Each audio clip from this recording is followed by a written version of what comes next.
哇！今日真係好順暢啦。頭先呢嗰班機咧，其實咧已經係細機啦，但係都係得半機人啫。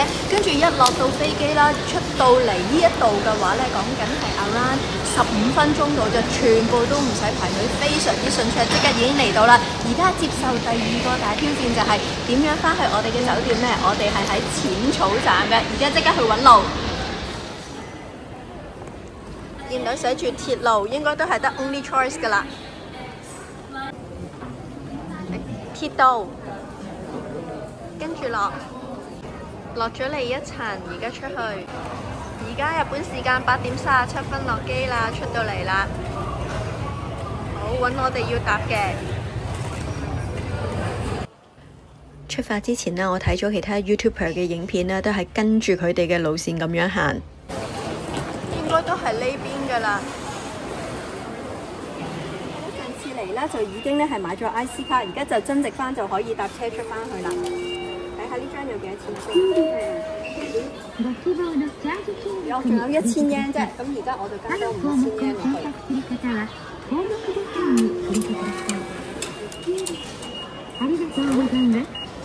搞掂。而家係8點45分。我哋咧就要去1號線嘅 Express 啦，咁就係要9點12分嘅。好，而家落咗去先。今次住嘅酒店呢，就係喺淺草，所以而家咧就要出發搭鐵去淺草站。落到嚟有2號線、1號線，咁我哋就係1號線嘅。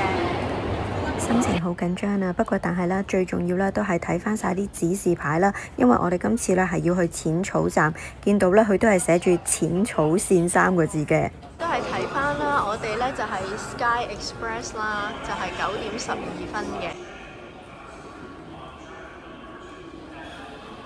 Sky SS Line Express 特快，要留意啊！寫住有得 SS Express Boarding Point 啊！如果唔係咧，頭先個鐵係去咗嗰度啊，另外一啲鐵嚟嘅。好叻啊！我哋冇搭錯，成功落車去到我哋要去嘅目的地淺草站。上到嚟地面啦，淺草站3個字，我哋當然係揀一個啦，有 lift 搭嘅出口出啦。上到嚟地面，開返個地圖，跟住條路線行，好快就行到去我哋嘅酒店啦。今次我哋入住嘅就係淺草東武酒店啦。哇！呢一間酒店呢個門口呢，其實真係好低調㗎。一唔留神嘅話呢，其實真係好易呢就行過咗去佢嘅門口㗎。你睇下行入嚟之後，仲要經過2道門喎。一入嚟呢度啦，就即刻有個磅啦，可以俾客人呢磅下啲行李嘅重量。跟住就係 lift lobby 啦，同埋 check in 嘅 counter 啦。簡單嘅 check in 手續，好快咧就攞到個房卡啦。今次就係住4樓。而家做個簡單 room tour， 今次咧住418號房。一入到嚟啦，右手邊呢度就有個馬桶啦。跟住再過嚟呢度，就係有個沖涼嘅位置啦，有浴缸，亦都可以喺隔離企缸咁樣啦。跟住咧就係有個瓷盤，呢邊有塊鏡，呢度應該係有個掛衫嘅位置咁樣啦，自成一角嘅。咁佢呢度咧就有個門咁樣咧嚟到去隔開住間房嘅。好，而家入去間房啦，呢度有張凳啦。我哋今次3個人啊，咁啊好好啦，有個3人嘅房間，有3張床咯。咁呢度頭先講咗啦，有個凳，有個茶幾仔、電視，跟住就係空氣清新機啦、夾萬。成間房非常之光猛舒服嘅。今次呢，我就係透過咧 Klook 嚟到去 book 呢一間酒店嘅，住2晚，價錢就係港幣3280蚊，係3人房，有3張床，連早餐嘅。咁我對呢一間酒店呢，整體都係非常滿意嘅。返酒店啦，放低咗啲行李之後啦，即刻啦就衝返落樓下就揾嘢食啦。因為由於咧時間啦已經唔早啦，咁所以都唔係好多店開，我哋就喺咧酒店樓下啦隨便揾到呢一間食肆就入咗去啦。呢間店呢，主要咧就係提供一啲飯啊同埋麵食，亦都會有一啲套餐供應嘅。好，我食呢個，跟住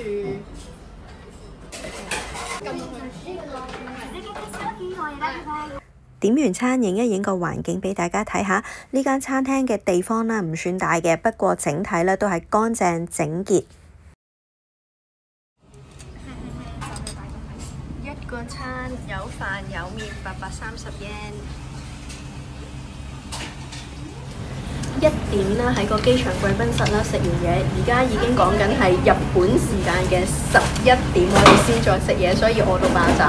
我哋咧就喺酒店附近啦，隨便咧就揾咗一間麵店啦，咁應該係炸蔬菜，跟住下邊咧就一碗白飯，跟住呢度就再加一碗麵。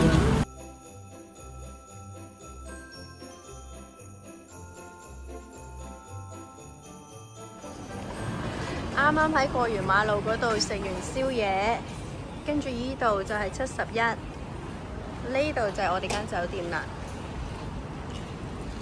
對面就係淺草站。喺我哋酒店呢，行前多2步啊，俾我仲發現到有呢一間按摩店添啊！早晨，話咁快就嚟到第2日啦！哇，天光啦，可以由酒店望出去睇下啦，我哋酒店出邊嘅風景。最緊要就係見到淺草站3個字啦。我哋 book 呢間酒店嘅時間呢係連埋早餐嘅，所以一起身即刻落嚟餐廳呢度食返個自助早餐先。而家先睇到啦，原來呢間酒店呢仲會提供免費嘅咖啡俾客人㗎，客人自己喺度斟就可以㗎啦。呢一間餐廳嘅自助早餐呢，就係由6點半去到10點鐘嘅。而家影一影入邊個環境俾大家睇下。呢一度呢，就係去攞食物嘅區域啦，見到啦整個環境呢唔算大嘅，所以呢度食物嘅種類呢唔算多嘅。不過呢，我覺得佢係非常之有 heart 啦，同埋好精緻嘅。我覺得比較特別嘅就係呢一個自家製嘅豆腐啦。咁畢咗之後呢，隔離呢就有少少配菜可以擺上去嘅。呢一個呢，就係麵豉湯、南瓜湯、粥，仲有白飯嘅。呢一邊呢就好似一個西式嘅區域咁。首先呢就有沙律啦，跟住就有啲腸仔啊、bacon 啊、薯粒、炒蛋、pancake 嘅。麵包方面呢，佢都有提供咗幾款嘅，而我覺得佢最好呢，就係佢有2部焗爐啊，你可以即時焗返熱佢，咁就好味好多啦。呢個自助早餐呢，最正呢，佢呢就係有啲即整嘅蛋類啦，例如煎蛋啊、炒蛋啊、Egg Benedict 都有。另外呢，佢仲可以有即製嘅飯團啊，係有個師傅啦，專職呢就係做呢一個飯團嘅。你點完啦，佢就即刻做俾你。哇！呢一個手工呢，真係非常之正啊！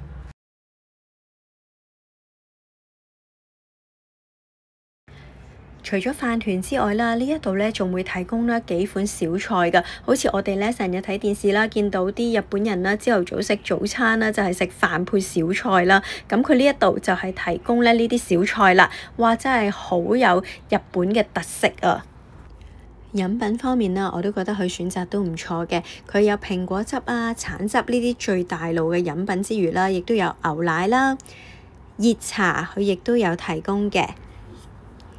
呢度亦都會有一部咖啡機俾客人可以揀返自己想飲嘅咖啡嘅。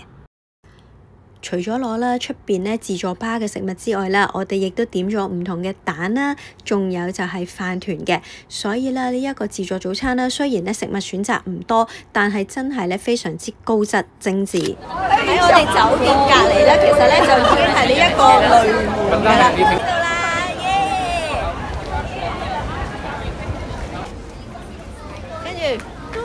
下集正式介紹我東京之旅嘅行程啦，大家記住留意啊！多謝大家收睇呢條片，記住要訂閱、like、share，仲可以留言俾我。我哋下條片再見啦，拜拜。